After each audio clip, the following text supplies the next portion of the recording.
Hello everyone, मैं आप सभी का अपने YouTube channel law with twins में स्वागत करता हूं। और आज की इस वीडियो में हम पार्टनरशिप एक्ट 1932 में बड़ा ही महत्वपूर्ण topic that is the authority of partners पढ़ेंगे, जिसमें सेक्शन 18, 19, 20, 21 इन सभी को कवर करेंगे। तो आइए दोस्तों, बिना टाइम वेस्ट किए वीडियो की शुरुआत करते हैं।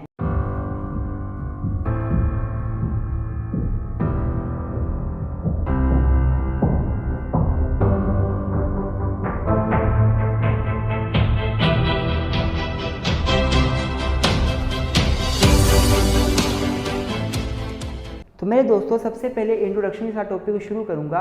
तो अगर मैं अथॉरिटी ऑफ पार्टनर के टॉपिक को शुरू करने की बात करूँ, इंट्रोडक्शन की बात करूं, तो मेरे दोस्तों सेक्शन 18 जो है पार्टनरशिप एक्ट का, वो साफ साफ बोलता है कि पार्टनरशिप में सभी जो पार्टनर्स होते हैं वो एजेंट्स होते हैं और सभी पार्टनर्स प्रिंसिपल्स होते हैं। मतलब बोलने क्या हुआ कि जो पार्टनरशिप है it is based on the principle of agency. जो पार्टनरशिप है वो प्रिंसिपल ऑफ एजेंसी के ऊपर बेस करती है। एजेंसी में क्या होता है, एक प्रिंसिपल होता है, एक उसका एजेंट होता है, और एजेंट जो भी काम करता है उसके लिए प्रिंसिपल लायबल होता है। तो पार्टनरशिप में भी अगर मान लो तीन पार्टनर्स ने मिलकर एक फर्म बनाई है, तीन पार्टनर्स ने मिलकर एक फर्म बनाई है, तो एक पार्टनर को एजेंट माना जाएगा। एक पार्टनर अगर प्रिंसिपल हुआ तो दो इसके एजेंट होंगे, अगर दूसरा प्रिंसिपल हुआ तो फिर बाकी दो उसके एजेंट होंगे। मतलब बोलना क्या हुआ, पार्टनरशिप में म्यूचुअल एजेंसी होती है।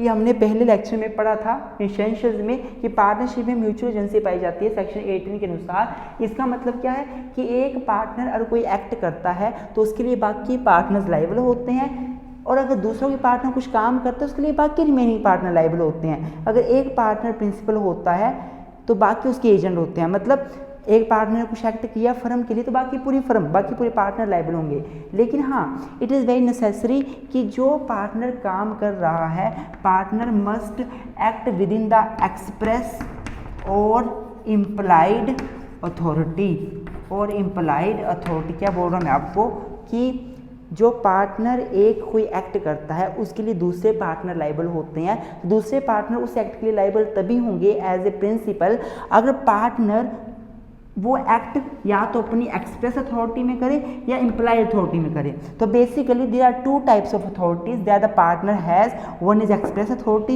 And other one is implied authority. तो इस चैप्टर में, इस क्वेश्चन में हमने यही पढ़ना है कि what is express authority, what is implied authority. और मेरे दोस्तों, पेपर में क्वेश्चन अक्सर पूछा जाता है, ये पूछा जाता है कि what do you mean by the authority of partner, what is the express authority, what is the implied authority, and when the partner will have no implied authorities। कब पार्टनर की पास implied authority नहीं होगी कुछ काम करने के लिए। Section 19(2) इससे डील कर रहे हैं, 19(2). दोस्तों आगे बढ़ेंगे, पूरा डिस्कस करेंगे। वीडियो अच्छी लगे तो लाइक जरूर कर दें। अब आगे चलते हैं, डिस्कस करते हैं व्हाट इज अथॉरिटी। अथॉरिटी होती क्या है? तो मेरे दोस्तों, अगर मैं बात करूं कि व्हाट इज अथॉरिटी, अथॉरिटी क्या होती है, तो इसका मतलब सिंपल सा मतलब होता है capacity to do some act. Capacity, authority means capacity, और आप बोल सकते हैं जुरिस्डिक्शन। अथॉरिटी क्या होती है? और मैं बात करूं कि पार्टनर की अथॉरिटी है तो इसका मतलब पार्टनर का वो काम करने की जुरिस्डिक्शन है, वो काम करने की कैपेसिटी है, वो काम करने की पावर है। तो अथॉरिटी मीन्स पावर, कैपेसिटी और jurisdiction to do some act. Authority of partner means capacity, jurisdiction or power of a partner to do any act on the behalf of the firm. Now it can be either express or it can be either implied. तो हम आगे पढ़ेंगे types of authorities। अगर मैं types की बात करूं तो it can be either express authority, या तो एक्सप्रेस हो सकती है और या तो इम्प्लाइड हो सकती है। तो व्हाट इज एक्सप्रेस अथॉरिटी? तो बच्चों, एक्सप्रेस अथॉरिटी का मतलब है एक, अब हम एक्सप्रेस अथॉरिटी को आगे पढ़ेंगे। यहाँ आप हेडिंग बनाओगे अपनी एक्सप्रेस अथॉरिटी कि एक्सप्रेस अथॉरिटी होती क्या है, आप इसकी हेडिंग बनाओगे। पहला, एक्सप्रेस अथॉरिटी। तो बच्चों, express authority is that authority which is given to partner by the agreement और बाय द पार्टनरशिप एग्रीमेंट और बाय द पार्टनरशिप डीड। तो जब एग्रीमेंट बनता है उसमें पार्टनर्स एंटर होते हैं, उस एग्रीमेंट में जो अथॉरिटी एक पार्टनर को दे दी जाती है एक्सप्रेसली, इसको क्या बोला जाता है? इसको एक्सप्रेस अथॉरिटी बोला जाता है। इसका मतलब क्या हुआ बोलने का, कि ये अथॉरिटी एग्रीमेंट में लिखी होती है। जो एग्रीमेंट है पार्टनरशिप का उसमें लिखी होती है, एक्सप्रेसली दी गई होती है। इस अथॉरिटी में सभी पार्टनर्स को प्रॉपरली अथॉरिटी रिटर्न में दी होती है, एग्रीमेंट में लिखी होती है अथॉरिटी। और अगर मैं इम्प्लाइड अथॉरिटी की बात करूं तो implied authority is that authority which is not written in the agreement anywhere but which is presumed by law, जो लॉ के जरिए प्रिज्यूम की जाती है, प्रिज्यूम, जिसको प्रिज्यूम किया जाता है, प्रिज्यूम बाय लॉ, एक ऐसी अथॉरिटी जो लॉ प्रिज्यूम कर लेता है। होती क्या है हमारा, इस इम्प्लाइड अथॉरिटी को हमारे सेक्शन 19 में अच्छे से बताया गया है। तो हम आगे चलते हैं, इम्प्लाइड अथॉरिटी को अच्छे से पढ़ते हैं। तो मेरे दोस्तों अगर मैं इम्प्लाइड अथॉरिटी की बात करूं तो इम्प्लाइड अथॉरिटी के बारे में सेक्शन 19 के सब सेक्शन 1 में इसके मीनिंग के बारे में बताया हुआ है कि इम्प्लाइड अथॉरिटी होती क्या है। सेक्शन 19 सब सेक्शन 1 क्या बोलता है, for the act to be covered within the implied authority of a partner it is necessary that the act should be done for carrying on the business of the firm, should be done in the normal course of the business, should be done in the name of the firm।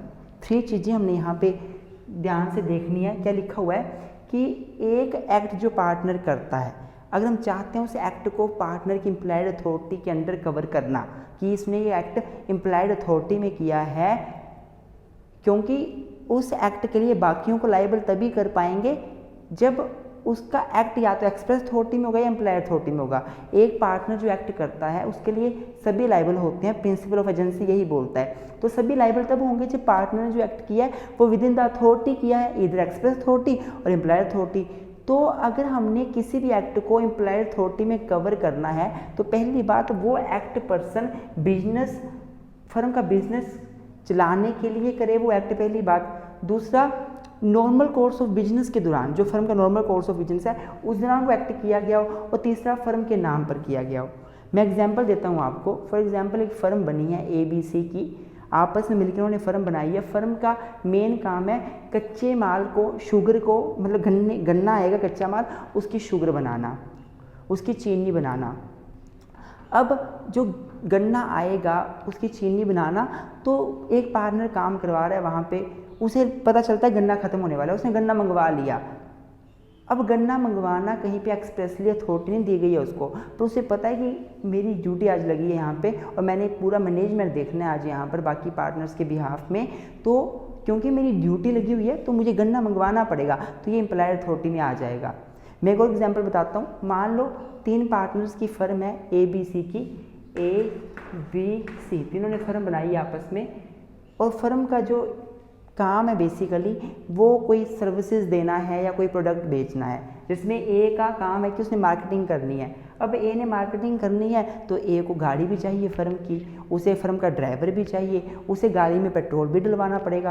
तो ये सारे जो काम होंगे अगर A करता है तो इम्प्लाइड अथॉरिटी में काम माने जाएंगे। क्यों माने जाएंगे इम्प्लाइड अथॉरिटी में? क्योंकि वो बिजनेस, फर्म की बिजनेस के लिए वो काम कर रहा है, गाड़ी लेकर आ रहा है, गाड़ी के ड्राइवर हायर कर रहा है, या फिर वो पेट्रोल डलवा रहा है, फर्म के बिजनेस के लिए सारा काम कर रहा है। फर्म के ड्यूरिंग बिजनेस के दौरान नॉर्मल कोर्स ऑफ बिजनेस में काम कर रहा है और फर्म के नाम पर काम कर रहा है। तो बच्चों, एक्सप्रेस अथॉरिटी जो एग्रीमेंट में एक्सप्रेसली दे दी है, इम्प्लाइड अथॉरिटी जो एग्रीमेंट में नहीं दी, लॉ प्रिज्यूम कर लेगा इसके पास इम्प्लाइड अथॉरिटी थी। और लॉ प्रिज्यूम कैसे करेगा? जब ये 3 चीज़ें होंगी। जब कोई पार्टनर कोई एक्ट करेगा तो उस एक्ट को इम्प्लाइड अथॉरिटी में तब लाया जाएगा जब वो एक्ट फर्म के बिजनेस करने के लिए किया गया हो, नॉर्मल कोर्स ऑफ बिजनेस के दौरान किया गया हो फर्म के, और फर्म के नाम पर किया गया हो। लेकिन यहीं पे मेरे दोस्तों सेक्शन 19 क्लोज 2 में एक्सप्रेसली कुछ 8-9 पॉइंट्स दे दिए गए हैं, जिसमें बता दिया गया है कि ये चीज़ें फर्म पार्टनर की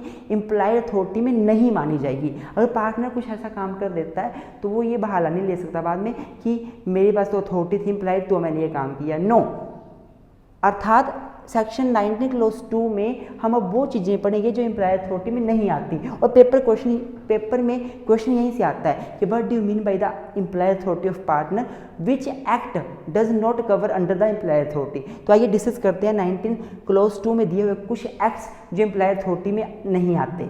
तो मेरे दोस्तों, अब मैंने यहाँ पे बोर्ड में वो पॉइंट्स लिखे हैं जो आज सेक्शन 19 क्लोज 2 में दिए गए हैं। सेक्शन 19 क्लोज 2 क्या बोलता है कि अनलेस कस्टम और यूसेज प्रोवाइड, अगर मान लो किसी फर्म का कोई कस्टम है, यूसेज है, वो प्रोवाइड करता है तो अलग बात है, लेकिन अगर कोई कस्टम यूसेज नहीं है फर्म का, तो जितने भी पॉइंट हम आगे पढ़ने जाएंगे, अभी पढ़ेंगे, उनमें साफ साफ बोल दिया ये सारी चीज़ें पार्टनर की इम्प्लॉय अथॉरिटी में नहीं आती। सबसे पहले क्या है, submit a disputes to arbitration. अगर मान लो फर्म का कोई डिस्प्यूट चला है किसी के साथ, तो किसी भी पार्टनर की इम्प्लॉय अथॉरिटी ये बिल्कुल नहीं है कि वो उस डिस्प्यूट को आर्बिट्रेशन में सौंप दे कोर्ट से निकाल कर। अब मेरे दोस्तों ये आर्बिट्रेशन क्या होता है, मैं आपको बता दूं कि कोई भी अगर मान लो डिस्प्यूट पैदा होता है तो एक तरीका है, आप कोर्ट में जाओ, कोर्ट में केस चलेगा, लंबा प्रोसीजर चलेगा, फिर आपको रिलीफ मिलेगा। दूसरा आपके पास ऑप्शन क्या है कि आप कोर्ट में ना जाते हुए कोर्ट के बाहर out of court he settlement कर लो, आप आर्बिट्रेटर्स के थ्रू सेटलमेंट कर लो, या आपस में कोई समझौता कर लो, आपस में नेगोशिएशन कर लो, तो उसको बोला जाता है आर्बिट्रेशन। आर्बिट्रेशन का मतलब है आउट ऑफ कोर्ट सेटलमेंट। तो किसी भी पार्टनर की इम्प्लॉय अथॉरिटी का मतलब ये बिल्कुल नहीं है कि वो किसी भी फर्म के डिस्प्यूट को जो किसी पर्सन के साथ है उसको कोर्ट से निकाले और आर्बिट्रेशन में सौंप दे। नो, एम्प्लॉय अथॉरिटी के अंडर ये काम नहीं किया जा सकता। पर हाँ, कस्टम या यूसेज प्रोवाइड करता है, लंबे टाइम से कोई फर्म बनी है, लंबे टाइम से जो डिस्प्यूट है वो कोई एक पार्टनर आर्बिट्रेशन में सौंप देता था, तो फिर हम उसे एलो कर सकते हैं। दूसरा, open a banking account on behalf of the firm in his own name. कोई भी पार्टनर अपने नाम पर फर्म के बिहाफ में अकाउंट नहीं खोल सकता। बैंक में जाकर ये नहीं बोल सकता कि मैं इस फर्म से बिलोंग करता हूँ, इस फर्म के बिहाफ में अकाउंट खोलना है, मेरे नाम पर खोल दीजिए, फर्म का पैसा इस अकाउंट में आना चाहिए। अपने नाम पर फर्म के बिहाफ में अकाउंट नहीं खुलवा सकता कोई। इम्प्लॉय अथॉरिटी में ये काम कभी नहीं आता। अगर कोई पर्सन ये काम करता है तो उसकी अथॉरिटी नहीं मानी जाएगी। इम्प्लॉय अथॉरिटी है ये काम करने की, हम ये कभी नहीं मानेंगे। देन कॉम्प्रोमाइज और रेलिंक्वेंश एनी क्लेम और portion of the claim bye the firm. Compromise समझौता करना, रेलिंक्वेंश छोड़ देना। अगर फर्म का किसी के साथ कोई डिस्प्यूट चला हुआ है तो एक फर्म के पार्टनर की इम्प्लॉय अथॉरिटी ये बिल्कुल नहीं है कि वो उस डिस्प्यूट में कोई कॉम्प्रोमाइज़ कर ले, या फिर जो रिलीफ उसने मांगा हुआ है, मान लो उसने 50 लाख का रिलीफ मांगा है फर्म में, और कोई पार्टनर जाके बोलता है कि 50 लाख में 20 लाख में रेलिंक्वेंश करता हूँ, माफ़ कर देता हूँ, छोड़ देता हूँ, 30 लाख दे दीजिए।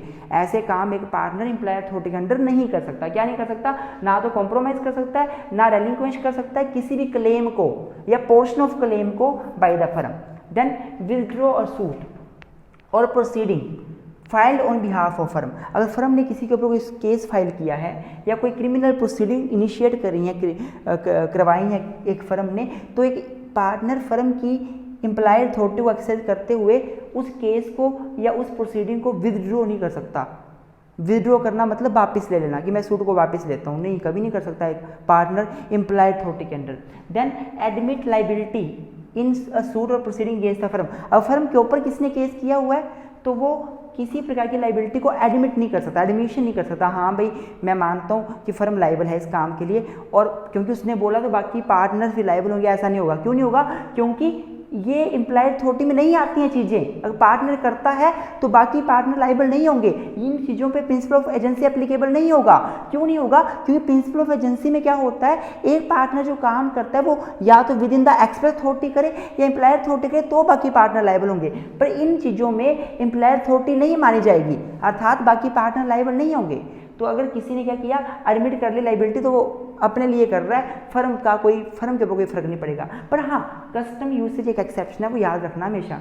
Then acquire the movable property on the behalf of firm. कोई भी पर्सन, कोई भी पार्टनर फर्म के बिहाफ में मूवेबल प्रॉपर्टी, इमूवेबल हो गई, यस, अचल संपत्ति, इमूवेबल प्रॉपर्टी एक्वायर नहीं कर सकता। कोई लैंड एक्वायर नहीं कर सकता, कोई घर जो इमूवेबल है उसे एक्वायर नहीं कर सकता, वैसे ही ट्रांसफर नहीं कर सकता कोई भी immovable property on the behalf of firm. एक पार्टनर फर्म के बिहाफ में कोई इमूवेबल प्रॉपर्टी ट्रांसफर भी नहीं कर सकता, एक्वायर भी नहीं कर सकता, ट्रांसफर भी नहीं कर सकता। इसके अलावा एक लास्ट पॉइंट बचता है मेरे दोस्तों, वो है enter into partnership on the behalf of the firm. ये भी फर्म के पार्टनर की इम्प्लॉय अथॉरिटी नहीं मानी जाएगी कि पार्टनर फर्म के बिहाफ में किसी दूसरी फर्म में एंटर हो रहा है। मान ले एक फर्म बनी है ABC के बीच, और A जाकर किसी तीसरी CDE फर्म में जाकर एंटर होता है, बोलता है मेरी जो फर्म है ना ABC, इसके बिहाफ में मैं एज ए पार्टनर आ रहा हूँ। नो, फर्म के बिहाफ में वो पार्टनर के रूप में एंटर नहीं हो सकता। इंडिविजुअल अपनी कैपेसिटी पे वो चाहे जितने मर्जी फर्म का पार्टनर बने, नो डाउट, लेकिन फर्म के बिहाफ में वो पार्टनर नहीं बन सकता,